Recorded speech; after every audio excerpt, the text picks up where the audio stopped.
અસહ્ય બફારા બાદ જેની આતુરતાપૂર્વક રાહ જોવાતી હતી તે ચોમાસાની ઋતુનું ગુજરાતમાં ધમાકેદાર આગમન થયું છે.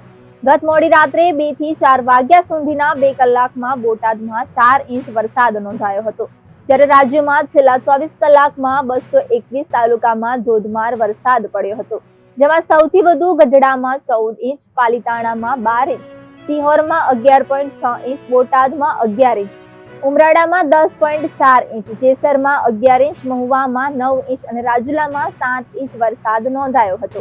હવામાન વિભાગ અનુસાર રાજ્યમાં 17 જૂને જૂનાગઢ અને ગીર સોમનાથ જિલ્લામાં મેઘગર્જના સાથે અત્યંત ભારે વરસાદને પગલે હવામાન વિભાગે રેડ એલર્ટ જાહેર કર્યું છે.